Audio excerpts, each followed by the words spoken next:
ಸ್ನೇಹಿತರೆ ನಮಸ್ಕಾರ, ಇದು ಉತ್ಕರ್ಣ ಟ್ರೇಡಿಂಗ್ ಯೂಟ್ಯೂಬ್ ಕನ್ನಡ ಚಾನೆಲ್. ನೀವು ಯಾರಿಗಾದ್ರು ಬಿಟ್ ಕಾಯಿನ್ ಅನ್ನು ಸೆಂಡ್ ಮಾಡಿದ್ರೆ ಅಥವಾ ಯಾರಿಂದಾದ್ರೂ ಬಿಟ್ ಕಾಯಿನ್ ಅನ್ನು ರಿಸೀವ್ ಮಾಡಿದ್ರೆ ಒಂದು ಮ್ಯಾಜಿಕಲ್ ಫೀಲ್ ಆಗಿರುತ್ತೆ. ಅದೇನಂತಂದ್ರೆ ಯಾವುದೇ ಸರ್ಕಾರದ ಸಹಾಯ ಇಲ್ಲದೆ, ಬ್ಯಾಂಕಿನ ಸಹಾಯ ಇಲ್ಲದೆ, ಫೈನಾನ್ಷಿಯಲ್ ಇನ್ಸ್ಟಿಟ್ಯೂಷನ್ಗಳ ಸಹಾಯ ಇಲ್ಲದೆ ಇದೇಗಪ್ಪ ಇದು ಬಿಟ್ ಕಾಯಿನ್ ಟ್ರಾನ್ಸಾಕ್ಷನ್ ವರ್ಕ್ ಆಗ್ತಿದೆ ಅಂತ. ಇನ್ಫ್ಯಾಕ್ಟ್ ಇದು ಬ್ಯಾಂಕ್ ಟ್ರಾನ್ಸ್ಫರ್ಗಿಂತ ಬೇಗನೆ ವರ್ಕ್ ಆಗುತ್ತೆ. ಇದೆಲ್ಲ ಹೇಗೆ ಸಾಧ್ಯ ಅಂತ ಹೇಳಿ ಈ ಒಂದು ವಿಡಿಯೋದಲ್ಲಿ ತಿಳ್ಕೊಂತ ಹೋಗೋಣ. ಮೊದಲಿಗೆ what is bit coin transactions? Very simple. Bit coin transaction ಅಂತಂದ್ರೆ ಬಿಟ್ ಕಾಯಿನ್ ಬ್ಲಾಕ್ ಚೈನ್ ಅಲ್ಲಿ ಏನಿದೆಯಲ್ಲ ಅಲ್ಲಿ the transfer of bit coin ಒಂದು ಅಡ್ರೆಸ್ ಇಂದ ಅಂದ್ರೆ ಒಬ್ಬರಿಂದ ಇನ್ನೊಬ್ಬರಿಗೆ ಬಿಟ್ ಕಾಯಿನ್ ಟ್ರಾನ್ಸ್ಫರ್ ಏನಾಗುತ್ತಲ್ಲ ಬಿಟ್ ಕಾಯಿನ್ ಬ್ಲಾಕ್ ಚೈನ್ ಅಲ್ಲಿ, ಅದೇ ಬಿಟ್ ಕಾಯಿನ್ ಟ್ರಾನ್ಸಾಕ್ಷನ್ಸ್. ಸಿಂಪಲ್ ವರ್ಡ್ಸ್ ಅಲ್ಲಿ ಹೇಳ್ಬೇಕು ಅಂತಂದ್ರೆ ನೀವು ಬಿಟ್ ಕಾಯಿನ್ ನನಗೆ ಕಳಿಸಿದ್ರೆ ಅಥವಾ ನಾನು ನಿಮಗೆ ಬಿಟ್ ಕಾಯಿನ್ ಕಳಿಸಿದ್ರೆ ಅದು ಒಂದು ಬಿಟ್ ಕಾಯಿನ್ ಟ್ರಾನ್ಸಾಕ್ಷನ್ಸ್ ಆಗುತ್ತೆ. ಇದಕ್ಕೆ ಯಾರದೇ ಪರ್ಮಿಷನ್ ಬೇಕಾಗಿಲ್ಲ. ಬಿಕಾಸ್ ನಾನು ಯಾರೇ ಪರ್ಮಿಷನ್ ಇಲ್ದಲೆ ನಿಮಗೆ ಕಳಿಸ್ಬೋದು, ನೀವು ಕೂಡ ಯಾರದೇ ಪರ್ಮಿಷನ್ ಇಲ್ದಲೆ ನನಗೆ ಕಳಿಸ್ಬೋದು. ಹಾಗಾಗಿ ಇದನ್ನ ಪರ್ಮಿಷನ್ ಲೆಸ್ ಟ್ರಾನ್ಸಾಕ್ಷನ್ ಅಂತ ಕೂಡ ಹೇಳ್ಬೋದು. ಈ ಒಂದು ಟ್ರಾನ್ಸಾಕ್ಷನ್ ಮಾಡೋದಕ್ಕೆ ನಮಗೆ ಬೇಕಾಗಿರ್ತಕ್ಕಂಥದ್ದು ವ್ಯಾಲೆಟ್. ನೀವು ಆ ವ್ಯಾಲೆಟ್ನ ಕ್ರಿಯೇಟ್ ಮಾಡ್ಕೊಬೇಕಾಗತ್ತೆ, ನಾನು ನಮ್ಮ ವ್ಯಾಲೆಟ್ನ ಕ್ರಿಯೇಟ್ ಮಾಡ್ಕೊಬೇಕಾಗತ್ತೆ. ಈ ವ್ಯಾಲೆಟ್ನ ನೀವು ಮೊಬೈಲಲ್ಲಾದ್ರೂ ಕ್ರಿಯೇಟ್ ಮಾಡ್ಕೊಳ್ಳಿ, ಕಂಪ್ಯೂಟರ್ಲಾದ್ರೂ ಕ್ರಿಯೇಟ್ ಮಾಡ್ಕೊಳ್ಳಿ, ಅಥವಾ ಯಾವ್ದಾದ್ರು ಒಂದು ಸ್ಪೆಸಿಫಿಕ್ ಹಾರ್ಡ್ವೇರಲ್ಲೂ ಕೂಡ ವ್ಯಾಲೆಟ್ನ ಕ್ರಿಯೇಟ್ ಮಾಡ್ಬೋದು.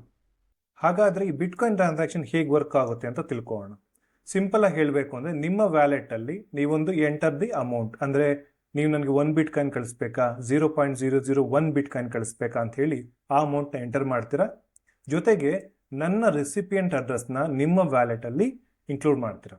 ಯಾವ ರೀತಿ ಪೇಟಿಎಂ, ಗೂಗಲ್ ಪೇ ಅಥವಾ ಫೋನ್ ಪೇಲಿ ನೀವು ಯಾರಿಗಾರು ಅಮೌಂಟ್ ಕಳಿಸ್ಬೇಕು ಅಂದ್ರೆ ಒಂದು QR ಕೋಡ್ ಸ್ಕ್ಯಾನ್ ಮಾಡ್ತೀವಲ್ಲ, ಆ QR ಕೋಡೆ ರೆಸಿಪಿಯೆಂಟ್ ಅಡ್ರೆಸ್. ಸೊ ನಾನು ನಿಮಗೆ ಒಂದು QR ಕೋಡ್ ಕಳಿಸ್ತೀನಿ, ಅದನ್ನ ನಿಮ್ಮ ವ್ಯಾಲೆಟ್ ಅಲ್ಲಿ ಸ್ಕ್ಯಾನ್ ಮಾಡ್ತೀರಾ. ಜೊತೆಗೆ ಸೆಂಡ್ ಬಟನ್ ಕ್ಲಿಕ್ ಮಾಡ್ತೀರಾ.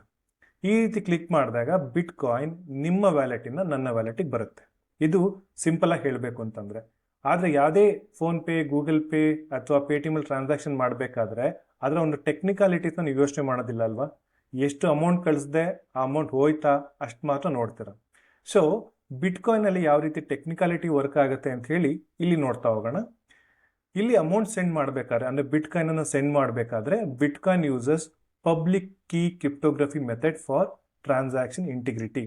ನಾವು ಮಾಡ್ತಿರ್ತಕ್ಕಂಥ ಟ್ರಾನ್ಸಾಕ್ಷನ್ಸ್ ಅಂದ್ರೆ ನಾವೇನು ಟ್ರಾನ್ಸಾಕ್ಷನ್ ಮಾಡ್ತೀವಿ, ನೀವು ನನಗೆ ಕಳಿಸ್ತೀರಿ ಅಥವಾ ನಾನು ನಿಮಗೆ ಕಳಿಸ್ತೀವಿ, ಕಂಪ್ಲೀಟ್ ಆಗಿ ಟ್ರಾನ್ಸಾಕ್ಷನ್ ಆಗಿದೆಯಾ, ಜೊತೆಗೆ ನೀವು ನನಗೆ ಬಿಟ್ ಕಾಯಿನ್ ಕಳಿಸ್ತಾ ಇದ್ರೆ ಆ ಬಿಟ್ ಕಾಯಿನ್ ನ ಓನರ್ ನೀವೇನಾ ಅಥವಾ ಬೇರೆನಾ, ಅಂದ್ರೆ ದ ಟ್ರಾನ್ಸಾಕ್ಷನ್ ಇಂಟಿಗ್ರಿಟಿ ಇದನ್ನ ಚೆಕ್ ಮಾಡುತ್ತೆ. ಅದು ಹೇಗೆ ಚೆಕ್ ಮಾಡುತ್ತೆ ಅಂತಂದ್ರೆ ಪಬ್ಲಿಕ್ ಕೀ ಕ್ರಿಪ್ಟೋಗ್ರಫಿ ಮುಖಾಂತರ. ಬೇಸಿಕಲಿ ಹೇಳಬೇಕು ಅಂತಂದ್ರೆ ಈಗ ಒಂದು ಪೇಪರ್ ಕರೆನ್ಸಿ ಅಂದ್ರೆ ಇಂಡಿಯನ್ ರುಪಿ ಆಗಿರಲಿ, ಅಮೆರಿಕದ ಡಾಲರ್ ಆಗಿರಲಿ, ನನ್ನ ಹತ್ರ ಇದ್ರೆ ಅದಕ್ಕೆ ನಾನು ಓನರ್, ನಿಮ್ಮ ಹತ್ರ ಇದ್ರೆ ನೀವು ಓನರ್. ಬಿಟ್ ಕಾಯಿನ್ ನಿಮ್ಮ ಹತ್ರ ಇದೆ ಅಂತಂದ್ರೆ ನಿಮ್ಮ ಓನರ್ಶಿಪ್ನ ಹೇಗೆ ಪ್ರೂವ್ ಮಾಡ್ತೀರಾ? ಒಂದು.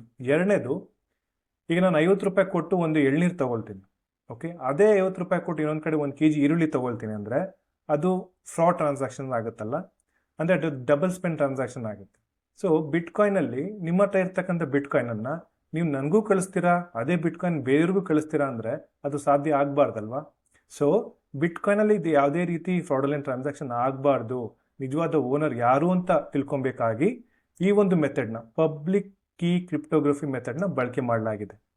Users have public and private key pairs to manage their bitcoins ಅಂತಂದ್ರೆ ಯಾರ ಹತ್ರ ಪ್ರೈವೇಟ್ ಕೀ ಇರುತ್ತಲ್ಲ ಅವರೇ ನಿಜವಾದ ಬಿಟ್ ಕಾಯಿನ್ ಓನರ್. ನಿಮ್ಮ ಹತ್ರ ಬಿಟ್ ಕಾಯಿನ್ ಇದೆ ಆದರೆ ಪ್ರೈವೇಟ್ ಕೀಸ್ ಇಲ್ಲ ಅಂತಂದ್ರೆ ಟೆಕ್ನಿಕಲಿ ಸ್ಪೀಕಿಂಗ್ ನಿಮ್ಮ ಹತ್ರ ಬಿಟ್ ಕಾಯಿನೇ ಇಲ್ಲ. ಓಕೆ, ಹಾಗಾಗಿ ನೀವು ಬಿಟ್ ಕಾಯಿನ್ ಅನ್ನ ನನಗೆ ಕಳಿಸೋದಕ್ಕೆ ಸಾಧ್ಯನೇ ಇಲ್ಲ, ನನಗಲ್ಲ ಬೇರೆ ಯಾರಿಗೂ ಕೂಡ ಕಳಿಸೋದಕ್ಕೆ ಸಾಧ್ಯನೇ ಇಲ್ಲ. ಸೊ ಈ ಪ್ರೈವೇಟ್ ಕೀಸ್ ಅಂತ ಏನಿದೆಯಲ್ಲ, ಫಾರ್ ಎಕ್ಸಾಂಪಲ್ ಇದು ಚಿನ್ನಕ್ಕೆ ನೀವೇನು ಚಿನ್ನ ಮನೇಲಿ ಇಟ್ಟಿರ್ತೀರಿ ಅದಕ್ಕೊಂದು ಕೀ ಇಟ್ಟಿರ್ತೀರಿ, ಓಕೆ, ನಿಮ್ಮ ಕಬೋರ್ಡ್ಗೆ ಲಾಕ್ ಮಾಡಿರ್ತೀರಲ್ಲ, ಆ ಕೀ ಇದ್ರೇನೆ ನೀವು ಚಿನ್ನ ತಗೊಳಕ್ಕಾಗೋದು.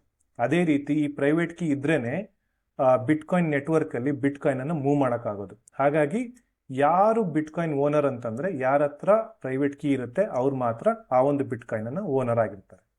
ಜೊತೆಗೆ the public key receives funds, the private key must remain secret to authorise spending. ನೀವು ಯಾರ ಹತ್ರ ಆದ್ರೂ ಬಿಟ್ ಕಾಯಿನ್ ಅನ್ನು ಈಸ್ಕೊಬೇಕು ಅಂತಂದ್ರೆ ನೀವು ಪಬ್ಲಿಕ್ ಕೀ ತೋರಿಸ್ತೀರಾ. ಪಬ್ಲಿಕ್ ಕೀ ಅಂದ್ರೆ ಇದು ಯಾರಿಗೆ ಬೇಕಾದ್ರೂ ನೀವು ತೋರಿಸ್ಬೋದು. ಬಟ್ ಈ ಪ್ರೈವೇಟ್ ಕೀ ಇದೆಯಲ್ಲ, must remain secret to authorise spending. ನೀವು ಯಾರಿಗಾದ್ರೂ ಬಿಟ್ ಕಾಯಿನ್ ಅನ್ನ ಕಳಿಸ್ಬೇಕು ಅಂತಂದ್ರೆ ಪ್ರೈವೇಟ್ ಕೀ ಯೂಸ್ ಮಾಡ್ತೀರಾ. ನೀವು ಯಾರಿಂದಾದ್ರೂ ಬಿಟ್ ಕಾಯಿನ್ ಅನ್ನ ಈಸ್ಕೊಬೇಕು ಅಂದ್ರೆ ನೀವು ಪಬ್ಲಿಕ್ ಕೀ ತೋರಿಸ್ತೀರಾ. ಸೊ ಪಬ್ಲಿಕ್ ಕೀ ಯಾರಿಗೆ ಬೇಕಾದ್ರೂ ತೋರಿಸ್ಬೋದು ಬಿಟ್ಕಾಯಿನ್ ಇಸ್ಕೊಳ್ಳೋದಕ್ಕೆ, ಆದರೆ ಪ್ರೈವೇಟ್ ಕೀನ ಯಾರಿಗೂ ತೋರಿಸ್ಬಾರ್ದು. ಯಾಕೆಂದರೆ ಯಾರಿಗಾದ್ರೂ ನಿಮ್ಮ ಪ್ರೈವೇಟ್ ಕೀ ಸಿಕ್ಕಿದ್ರೆ ನಿಮ್ಮ ಬಿಟ್ಕಾಯಿನ್ ಅವ್ರ ಬಿಟ್ಕಾಯಿನ್ ಆಗುತ್ತೆ. ಹಾಗಾಗಿ ಪ್ರೈವೇಟ್ ಕೀ ನಿಮ್ಮ ಹತ್ರನೇ ಇರಬೇಕು. ಇದು ಯಾವಾಗ ಬಳಸ್ತೀವಿ ಅಂತಂದರೆ ನಾವು ನಮ್ಮ ಬಿಟ್ಕಾಯಿನನ್ನು ಬೇರೆಯವ್ರಿಗೆ ಕಳಿಸ್ಬೇಕು ಅಂದರೆ ಮಾತ್ರ ಪ್ರೈವೇಟ್ ಕೀನ ಬಳಕೆ ಮಾಡ್ತೀವಿ. ಈಗ ನಿಮ್ಮ ಹತ್ರ ಪ್ರೈವೇಟ್ ಕೀ ಇದೆ, ಹಾಗಾಗಿ ನೀವೇ ಬಿಟ್ಕಾಯಿನ್ ಓನರ್. ನೀವೀಗ ನನಗೆ ಬಿಟ್ಕಾಯಿನ್ ಕಳಿಸ್ಬೇಕು ಅಂತ ಡಿಸೈಡ್ ಮಾಡಿದ್ದೀರಾ. ಹಾಗಾಗಿ ನಿಮ್ಮ ವ್ಯಾಲೆಟ್ ಮುಖಾಂತರ ನೀವು ನಿಮ್ಮ ಪ್ರೈವೇಟ್ ಕೀ ಮುಖಾಂತರ ಒಂದು ಟ್ರಾನ್ಸಾಕ್ಷನ್ನ ಸೈನ್ ಮಾಡ್ತೀರಾ. ಓಕೆ, ಅಂದರೆ ಯಾವಾಗ ನಿಮ್ಮ ವ್ಯಾಲೆಟಲ್ಲಿ ನೀವು ಒಂದಿಷ್ಟು ಅಮೌಂಟ್ 0.1 ಬಿಟ್ಕಾಯಿನ್ ಅಂತ ಟೈಪ್ ಮಾಡ್ತೀರಾ, ಅದಾದ್ಮೇಲೆ ಸೆಂಡ್ ಬಟನ್ ಮೇಲೆ ಕ್ಲಿಕ್ ಮಾಡ್ತಿರಲ್ಲ, ಆ ಸೆಂಡ್ ಬಟನ್ ಏನು ಮಾಡುತ್ತೆ ಅಂದರೆ ಆ ಸೆಂಡ್ ಬಟನ್ ನಿಮ್ಮ ಪ್ರೈವೇಟ್ ಕೀ ತಗೊಳುತ್ತೆ, ಜೊತೆಗೆ ಟ್ರಾನ್ಸಾಕ್ಷನ್ನ ಸೈನ್ ಮಾಡುತ್ತೆ ಟು ಟ್ರಾನ್ಸ್ಫರ್ ದ ಬಿಟ್ಕಾಯಿನ್ ನಿಮ್ಮಿಂದ ನನಗೆ ಬರೋದಕ್ಕೆ. ಈ ಒಂದು ಟ್ರಾನ್ಸಾಕ್ಷನ್ ಏನಿದೆಯಲ್ಲ ಅದು ಬಿಟ್ಕಾಯಿನ್ ನೆಟ್ವರ್ಕ್ಗೆ ಬ್ರಾಡ್ಕಾಸ್ಟ್ ಆಗುತ್ತೆ. ಓಕೆ, ನಾನು ಈ ಟ್ರಾನ್ಸಾಕ್ಷನ್ನ ಕಳಿಸ್ತಾ ಇದ್ದೀನಿ ಅಂತೇಳಿ ನೀವು ಬಿಟ್ಕಾಯಿನ್ ನೆಟ್ವರ್ಕ್ ಹೇಳ್ತೀರಾ. ಆ ಒಂದು ನೆಟ್ವರ್ಕ್ ಏನಿದೆ ಅದನ್ನು ಬ್ಲಾಕ್ ಚೈನಲ್ಲಿ ಇನ್ಕ್ಲೂಡ್ ಮಾಡುತ್ತೆ. ಇದು ಇನ್ಕ್ಲೂಡ್ ಮಾಡಿದ್ರೆ ಅಷ್ಟೇ ನಿಮ್ಮ ಹತ್ರ ಇರ್ತಕ್ಕಂಥ ಬಿಟ್ಕಾಯಿನ್ ನಿಮ್ಮ ವ್ಯಾಲೆಟಿಂದ ನನ್ನ ವ್ಯಾಲೆಟಿಗೆ ಬರುತ್ತೆ. ಹಾಗಾಗಿ ಒಂದು ಇಂಪಾರ್ಟೆಂಟ್ ಪಾಯಿಂಟ್ ಏನಂದರೆ keep your private key safe. ನಿಮ್ಮ ಹತ್ರ ಇರ್ತಕ್ಕಂಥ ಪ್ರೈವೇಟ್ ಕೀ ನಿಮ್ಮ ಹತ್ರ ಇರಬೇಕು, ಯಾರಿಗೂ ಕೂಡ ಅದನ್ನು ತೋರಿಸ್ಬಾರ್ದು. ಯಾಕೆಂದರೆ ಯಾರಿಗೆ ಅದು ಗೊತ್ತಾಯಿತು ಅಂತಂದರೆ ಅವರು ನಿಮ್ಮ ಬಿಟ್ಕಾಯಿನನ್ನು ನೀವು ಕಳ್ಸೋಕೆ ಮುಂಚೆನೇ ಆರಾಮಾಗಿ ತೊಗೊಂಡ್ಬಿಡ್ತಾರೆ. ಸೊ ಟೆಕ್ನಿಕಲಿ ಸ್ಪೀಕಿಂಗ್ ಬಿಟ್ಕಾಯಿನ್ ಟ್ರಾನ್ಸಾಕ್ಷನ್ಲಿ 3 ಮೈನ್ ಪಾರ್ಟ್ಸ್ ಇರುತ್ತೆ. ಓಕೆ, ಮೊದಲನೇದು ಇನ್ಪುಟ್. ಫಾರ್ ಎಕ್ಸಾಂಪಲ್ ನಿಮ್ಮ ಹೆಸರು ಕಿರಣ್ ಅಂತ ಅನ್ಕೋಣ. ಕಿರಣ್ ನಾಗೇಶ್ ಅವರಿಗೆ ಬಿಟ್ಕಾಯಿನನ್ನು ಕಳಿಸ್ತಾ ಇದ್ದಾರೆ. ಓಕೆ, ಕಿರಣ್ ನಾಗೇಶ್ಗೆ ಬಿಟ್ಕಾಯಿನ್ ಕಳಿಸ್ಬೇಕು ಅಂದರೆ ಕಿರಣ್ ವ್ಯಾಲೆಟಲ್ಲಿ ಬಿಟ್ಕಾಯಿನ್ ಇರಬೇಕಲ್ವಾ. ಸೊ ಯಾರಿಂದನೂ ಮುಂಚೆನೇ ಕಿರಣ್ ಬಿಟ್ಕಾಯಿನನ್ನು ತೊಗೊಂಡಿರ್ತಾರೆ. ಆ ಒಂದು ತೊಗೊಂಡಿರ್ತಕ್ಕಂಥ ಅಡ್ರೆಸ್ ಏನಿದೆಯಲ್ಲ ಅದು ಇನ್ಪುಟ್. ಸೊ ಕಿರಣ್ ಹತ್ರ ಎಲ್ಲಿ ಬಿಟ್ಕಾಯಿನ್ ಇದೆಯಲ್ಲ, ಅವ್ರು ಎಲ್ಲಿ ವ್ಯಾಲೆಟ್ ಸ್ಟೋರ್ ಮಾಡ್ಕೊಂಡಿದಾರಲ್ಲ ಅದನ್ನು ಇನ್ಪುಟ್ ಅಂತ ಕರಿಬೋದು. ಜೊತೆಗೆ ಈಗ ಕಿರಣ್ ನಾಗೇಶ್ಗೆ ಬಿಟ್ಕಾಯಿನನ್ನು ಕಳಿಸ್ಬೇಕು. ಇಲ್ಲಿ ಕಿರಣ್ ಇದ್ದಾರೆ, ಇಲ್ಲಿ ನಾಗೇಶ್ ಇದ್ದಾರೆ. ಓಕೆ, ಇವ್ರ ಹತ್ರ ಅಡ್ರೆಸ್ ಇದೆಯಲ್ಲ, ಈ ಅಡ್ರೆಸ್ಸಲ್ಲಿ ಬಿಟ್ಕಾಯಿನ್ ಇದೆ, ಇದು ಇನ್ಪುಟ್ಸ್. ಸೊ ಈಗ ನಾಗೇಶಿಗೆ ಕಳಿಸ್ಬೇಕು. ನಾಗೇಶ್ ಏನು ಮಾಡ್ತಾರೆ, ಅವ್ರ ಮೊಬೈಲ್ ಇರ್ತಕ್ಕಂಥ ಒಂದು QR ಕೋಡ್ನ ತೋರಿಸ್ತಾರೆ. ನೋಡಪ್ಪ, ಇದು ನಂದು ಮೊಬೈಲು, ಇಲ್ಲಿ ವ್ಯಾಲೆಟ್ ಇದೆ, ನಾನೊಂದು QR ಕೋಡ್ನ ತೋರಿಸ್ತಾ ಇದ್ದೀನಿ ಅಂತ ಹೇಳ್ತಾರೆ. ಇದು ಔಟ್ಪುಟ್. ಇದು ನಾಗೇಶ್ ಅವರ ಪಬ್ಲಿಕ್ ಕೀ ಅಥವಾ ಬಿಟ್ಕಾಯಿನ್ ಅಡ್ರೆಸ್. ಈ ಪಬ್ಲಿಕ್ ಕೀ ನೀವು ಯಾರಿಗೆ ಬೇಕಾದ್ರೂ ತೋರಿಸ್ಬೋದು. ಸೊ ಕಿರಣ್ ಹತ್ರ ಇನ್ಪುಟ್ ಇದೆ, ನಾಗೇಶ್ ಅವರು ಪಬ್ಲಿಕ್ ಕೀ ತೋರಿಸ್ತಾ ಇದ್ದಾರೆ ಅಂದರೆ ಔಟ್ಪುಟ್. ಈಗ the amount of bitcoin Kiran wants to send. Kiran ಏನು ಮಾಡ್ತಾರೆ ಅಂದರೆ ನನಗೆ 0.1 ಬಿಟ್ಕಾಯಿನ್ ಕಳಿಸ್ಬೇಕು ಅಂತೇಳಿ ಇಲ್ಲಿ ಟೈಪ್ ಮಾಡ್ತಾರೆ. ಈ ಒಂದು ಪ್ರೈವೇಟ್ ಕೀಸ್ ಏನಿದೆ ಇದ್ರ ಮುಖಾಂತರ ಟ್ರಾನ್ಸಾಕ್ಷನ್ ಸೈನ್ ಮಾಡ್ತಾರೆ. ಈ ಒಂದು ಇನ್ಪುಟ್, ಔಟ್ಪುಟ್ ಮತ್ತು ಅಮೌಂಟ್ ಆಫ್ ಬಿಟ್ಕಾಯಿನ್ ಏನಿದೆಯಲ್ಲ ಈ ಅಷ್ಟು ಇನ್ಫಾರ್ಮೇಷನ್ ಬಿಟ್ಕಾಯಿನ್ ನೆಟ್ವರ್ಕಿಗೆ ಬ್ರಾಡ್ಕಾಸ್ಟ್ ಆಗುತ್ತೆ. ಬಿಟ್ಕಾಯಿನ್ ಸಾಫ್ಟ್ವೇರ್ಸ್ ಏನಿದೆ ಇದನ್ನು ವ್ಯಾಲಿಡೇಟ್ ಮಾಡ್ತಾರೆ. ಕೊನೆಗೆ ಮೈನಸ್ ಇದನ್ನು ಬ್ಲಾಕಲ್ಲಿ ಇನ್ಕ್ಲೂಡ್ ಮಾಡ್ತಾರೆ. ಸೊ ನಾವು ಇಂದಿನ ಸ್ಲೈಡ್ಸಲ್ಲಿ ಬೇಸಿಕ್ ಆಗಿ ಯಾವ ರೀತಿ ಟ್ರಾನ್ಸಾಕ್ಷನ್ ಮಾಡ್ಬೋದು ಅಂತ ನೋಡಿದ್ವಲ್ಲ. ಈಗ ಇಂಪಾರ್ಟೆಂಟ್ ಕೀ ಸ್ಟೆಪ್ಸ್ ಏನಿದೆ, step number 1, step number 2, step number 3, ಈ ರೀತಿ ನೋಡ್ಕೊತಾ ಹೋಗೋಣ ಒಂದು ಕ್ಲಿಯರ್ ಪಿಕ್ಚರ್ ಬರೋದಕ್ಕೆ. ಮೊದಲನೇದು ಟ್ರಾನ್ಸಾಕ್ಷನ್ ಸೈನಿಂಗ್. ನಾನು ಮೊದಲೇ ಹೇಳಿರೋ ಹಾಗೆ, ಫಾರ್ ಎಕ್ಸಾಂಪಲ್ ಕಿರಣ್ ಅವರು ಈಗ ನಾಗೇಶಿಗೆ ಕಳಿಸ್ತಾ ಇದ್ದಾರೆ, ಏನು ಬಿಟ್ಕಾಯಿನನ್ನು ಕಳಿಸ್ತಾ ಇದ್ದಾರೆ. ಫಸ್ಟ್ ಸ್ಟೆಪ್ ಏನು ಮಾಡ್ತಾರೆ ಕಿರಣ್ ಅವರು, Kiran signs the transaction using his private key to authorise it. Okay, Kiran ಹತ್ರ ಪ್ರೈವೇಟ್ ಕೀ ಇದೆ, ಯಾಕೆ ಅಂತಂದರೆ ಅವರೇ ಬಿಟ್ಕಾಯಿನ್ ಓನರ್. ಇವರ ವ್ಯಾಲೆಟಲ್ಲಿ ಒಂದಿಷ್ಟು ಅಮೌಂಟ್ 0.1 ಬಿಟ್ಕಾಯಿನ್ ಅಂತ ಟೈಪ್ ಮಾಡ್ತಾರೆ. ಜೊತೆಗೆ ಸೆಂಡ್ ಬಟನ್ ಮೇಲೆ ಕ್ಲಿಕ್ ಮಾಡ್ತಾರೆ. ಅವಾಗ ಏನಾಗುತ್ತೆ, ಕಿರಣ್ ಅಫಿಷಿಯಲಿ ಟೆಕ್ನಿಕಲಿ ಸ್ಪೀಕಿಂಗ್ ಆ ಒಂದು ಟ್ರಾನ್ಸಾಕ್ಷನ್ನ ಸೈನ್ ಮಾಡ್ತಾರೆ. ಓಕೆ, ನಾನು ಟ್ರಾನ್ಸಾಕ್ಷನ್ನ ಸೈನ್ ಮಾಡಿದ್ದೀನಿ, ನನ್ನ ಪ್ರೈವೇಟ್ ಕೀ ಮುಖಾಂತರ ಈ ಬಿಟ್ಕಾಯಿನ್ ಈಗ ನಾಗೇಶ್ ವ್ಯಾಲೆಟಿಗೆ ಹೋಗಬೇಕು ಅಂತ ಹೇಳ್ತಾರೆ. Next step, node verification.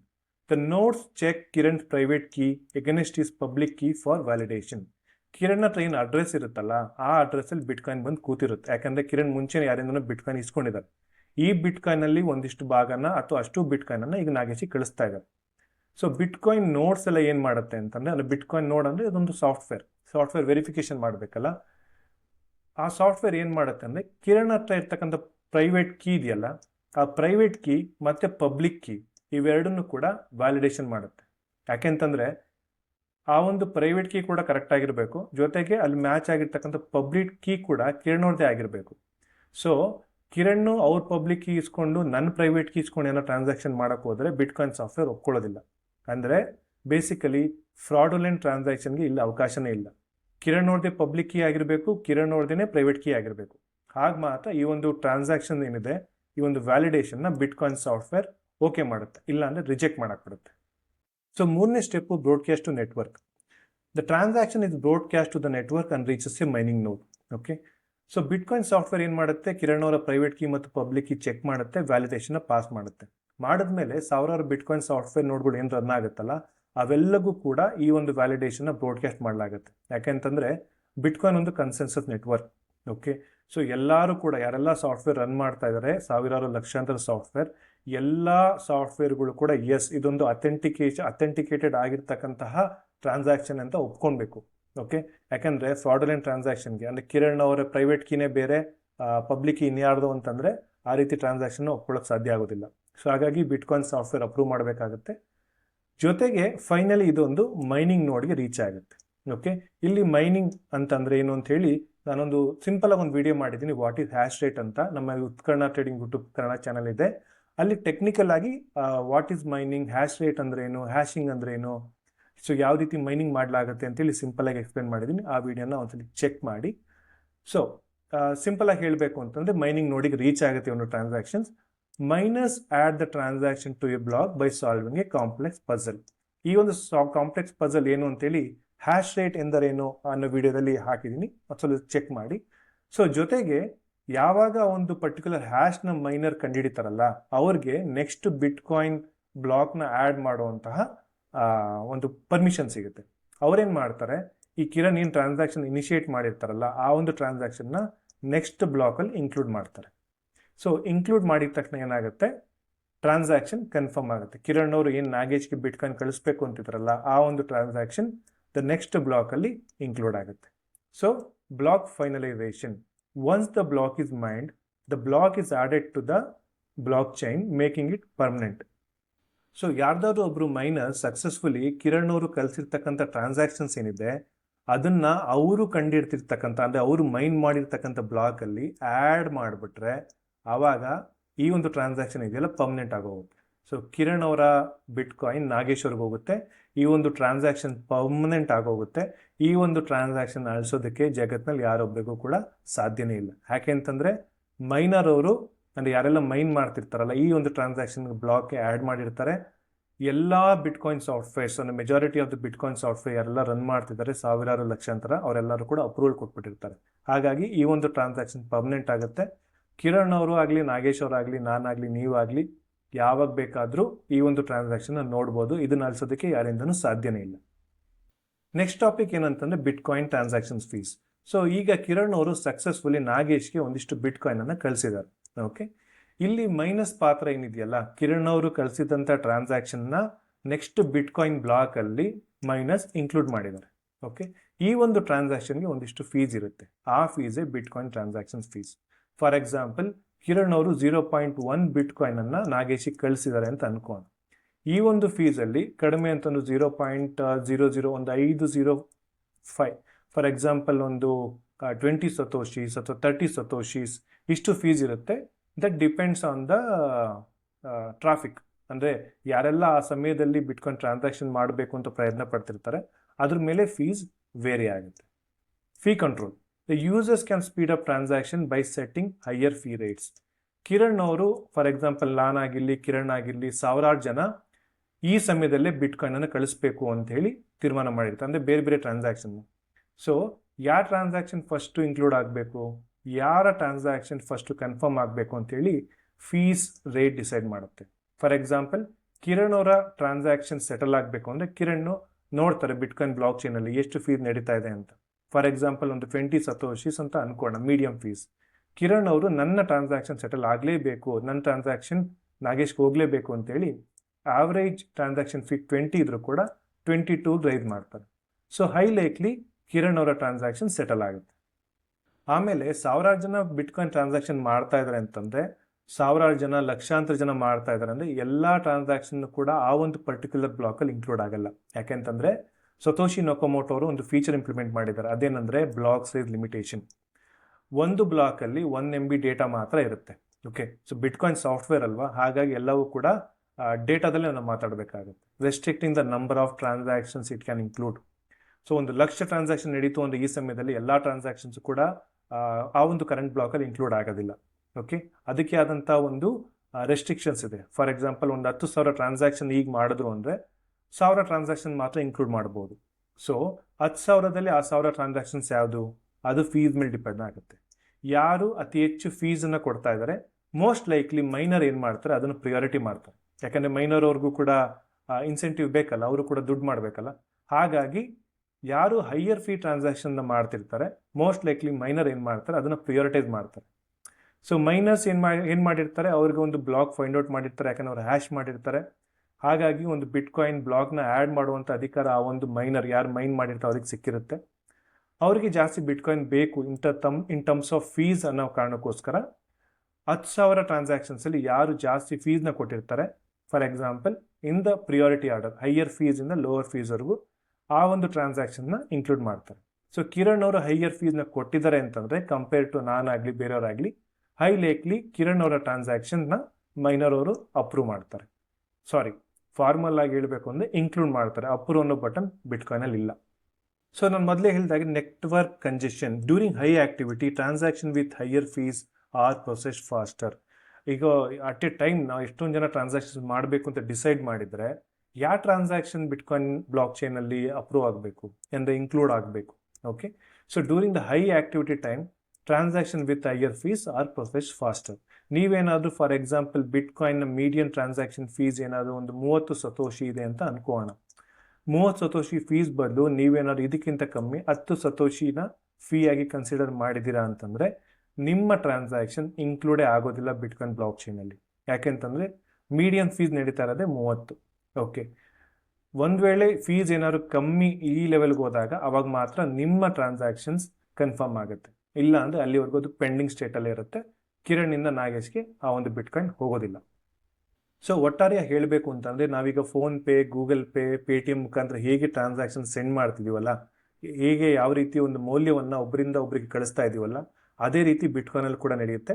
ನಾವು ಫೋನ್ಪೇ, ಗೂಗಲ್ ಪೇ ಮಾಡಬೇಕಾದ್ರೆ ಅದು ಟೆಕ್ನಿಕಲಿ ಹೆಂಗೆ ವರ್ಕ್ ಆಗುತ್ತೆ ಅಂತೇಳಿ ನಾವು ತಿಳ್ಕೊಳಕ್ಕೆ ಹೋಗೋದಿಲ್ಲ. ಯಾಕೆಂದರೆ ಅದು ಬ್ಯಾಂಕ್ ಟೇಕ್ ಕೇರ್ ಮಾಡುತ್ತೆ. ಇಲ್ಲಿ ಬಿಟ್ಕಾಯಿನ್ ಸಾಫ್ಟ್ವೇರ್ ಟೇಕ್ ಕೇರ್ ಮಾಡುತ್ತೆ. ಇಲ್ಲೂ ಕೂಡ ನಾವು ಟೆಕ್ನಿಕಲಿ ಸ್ಪೀಕಿಂಗ್ ಒಂದು ಟ್ರಾನ್ಸಾಕ್ಷನ್ ಏನಿದೆ ಅದನ್ನೆಲ್ಲ ಟೆಕ್ನಿಕಲಿ ಕಲಿಯುವಂಥ ಅವಶ್ಯಕತೆ ಇಲ್ಲ. ಆದರೆ ಬಿಟ್ಕಾಯಿನ್ ಒಂದು ಸಾಫ್ಟ್ವೇರ್ ಆಗಿರೋದ್ರಿಂದ ಯಾವ ವ್ಯಾಲೆಟ್ನ ಯೂಸ್ ಮಾಡಬೇಕು, ಹೇಗಾಗುತ್ತೆ ಅಂತೇಳಿ ತಿಳ್ಕೊಂಡ್ರೆ ಇಂದು ತುಂಬ ಒಳ್ಳೆಯದು. ಸೊ ಈ ಒಂದು ವಿಡಿಯೋದ ಮಾಹಿತಿ ನಿಮ್ಗೆ ಏನಾದ್ರು ಇಷ್ಟ ಆಗಿದೆ ವಿಡಿಯೋನ ಲೈಕ್ ಮಾಡೋ ಮುಖಾಂತರ ಸಪೋರ್ಟ್ ಮಾಡಿ. ನಿಮ್ಮ ಅನಿಸಿಕೆ, ಅಭಿಪ್ರಾಯ ಅಥವಾ ಪ್ರಶ್ನೆಗಳು ಏನಾದ್ರು ಇದ್ದರೆ ವಿಡಿಯೋನ ಕಾಮೆಂಟ್ ಸೆಕ್ಷನಲ್ಲಿ ತಿಳಿಸಿ. ನಾನು ಅದನ್ನು ಚೆಕ್ ಮಾಡಿ ಖಂಡಿತವಾಗ್ಲೂ ಕೂಡ ರಿಪ್ಲೈ ಮಾಡ್ತೀನಿ. ಧನ್ಯವಾದಗಳು.